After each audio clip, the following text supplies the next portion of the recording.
I agree with you, and let me come back to say I think one of the positive contributions the Wildrose Party has made to our public discourse, to our politics in this province, is more of a focus on democratic reform and accountability, and so is the NDP. So I would not, I would be a very busy beaver in repealing the NDP's disastrous economic policies, but I would not be repealing the more sensible reforms they've made for greater transparency, getting big money out of politics and things like that. And I would be open to supporting much of what the Wildrose Party has talked about in terms of recall, for example. So there is an extra level of accountability.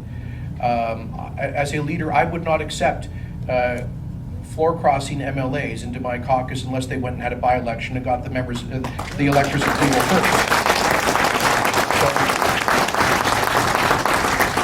So I think some of the health check you talked about can be put into the system through democratic reforms, like recall with high thresholds to avoid abuse by interest groups, like a prudent use of direct democracy like many American states and some European countries have. So I think the democratic reform agenda to keep the government accountable, to avoid the kind of corruption that seeps in, is essential. And that's very much a healthy contribution from the Wildrose side. What your position is on the environment, obviously pretty sensitive to everybody. We hear about these 2,300 coal-fired plants being built. They're being built all over the place. And our footprint's pretty small and relative to that.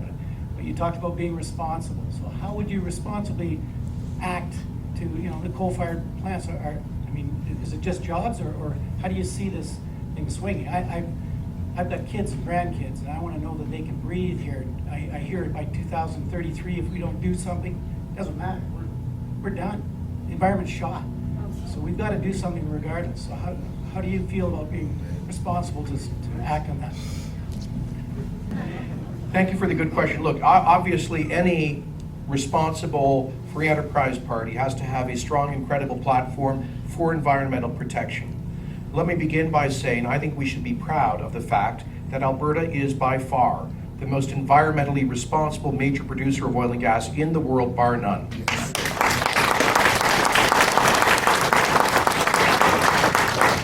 That, by the way, is one of the reasons that our costs of exploration and development are amongst the highest in the world, and one of the reasons we're so vulnerable to price shocks like right now. Secondly, let me say that I just want to address the notion that these coal-fired plants are affecting the quality of air. The 5 or 6 most modern, efficient plants, these clean coal plants they want to shut down at a cost of a couple $2 billion, are not a threat to human health.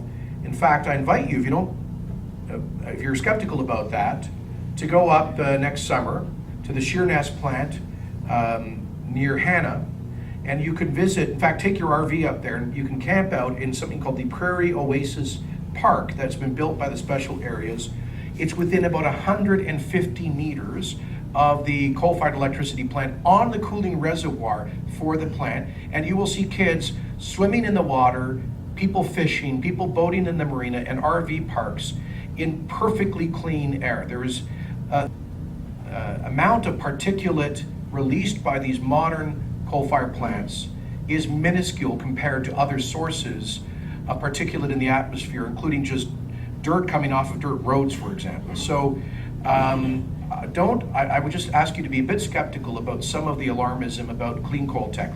And finally, in terms of climate issues, obviously we need to be prudent, and I accept the scientific consensus around anthropogenic climate change, but I think we need to be prudent and realize that if the rest of the world is planning massively to increase greenhouse gases and CO2, that we should not be imposing on ourselves dramatically high economic costs that will not make a difference. Canada only produces 1.6% of global greenhouse gas emissions, and that will be shrinking as a percentage as other countries like China continue to ramp up.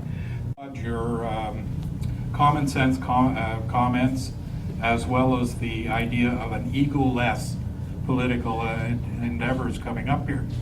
However, I'm also wondering how well is that message being received internally within the conservative structure within Alberta, as well as with Brian Jean and the Wildrose Party, because you have to come together somehow. For sure. So, Brian Jean is a former colleague of mine in the House of Commons, and we're on friendly terms.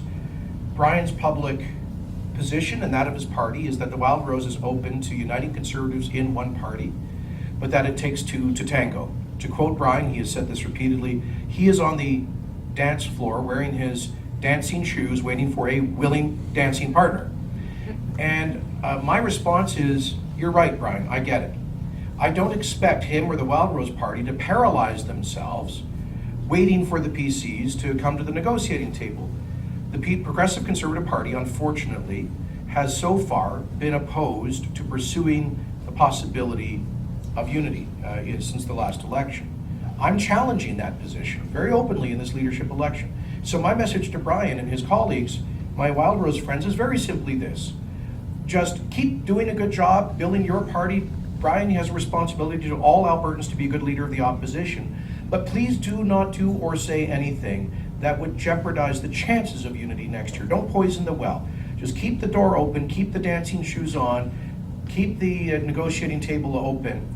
And if I can get a mandate from PCs to at least give this thing a shot, my message is please just clear off some time at the end of March so that I can come and knock on your door, and I'll bring in with a carton of Tim Hortons coffee, and we'll sit down and like good Albertans start discussing the future of this province.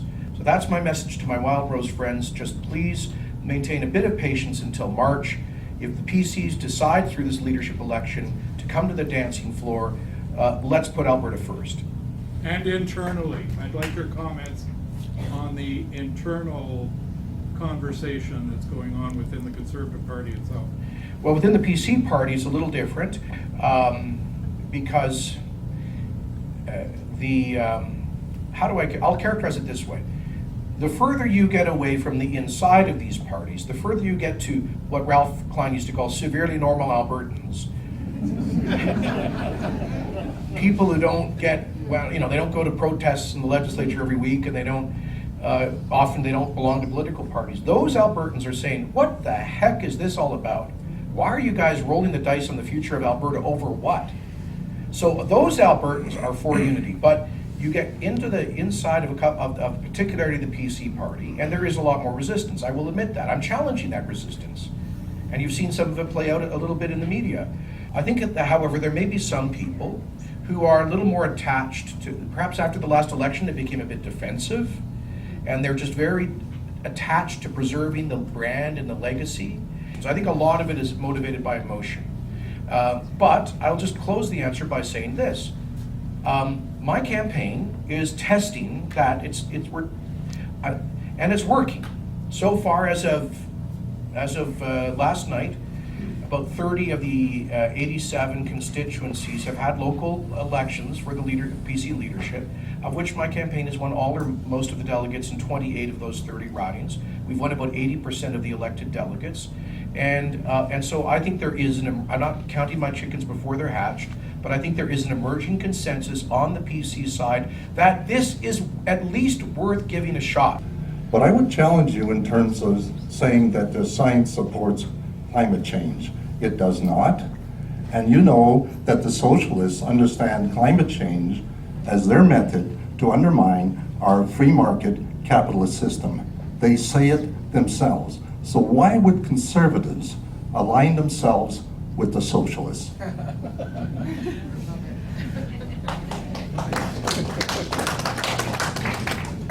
Well, thank you, sir. To be clear, what I said was I grant that there appears to be a scientific consensus about anthropogenic climate change. We all know climate change exists. It's a natural part. Because the climate's been changing since the beginning of time, right? And so I think on the balance of probabilities, there's evidence to support the theory that some aspect of climate change today has been accelerated by human activity. Now, we can have an interesting debate about that, but here's my view. We shouldn't indoctrinate students into the most extreme view about that. I don't think we should be teaching in our schools that whatever David Suzuki says is gospel truth. What would you say to some people are saying that maybe this campaign is resurrecting a dead horse, because like the PC almost are killing themselves right now. So it'd be like the next election, with Brian Jean has nothing to gain by joining. What would you say with, like, because you're a popular guy and well liked, what would you say when they say worried that, you know, you, like, what I mean, like, Sure, bringing back the I PC understand. party? I understand. Great question. So let me be absolutely clear. I'm not doing this to continue the division. I have no interest in that whatsoever. And, but my view is this. You can make an argument that the Wildrose Party could win the next election. And another guy here will make the argument that the PCs could win the next election. You know what? You're both right.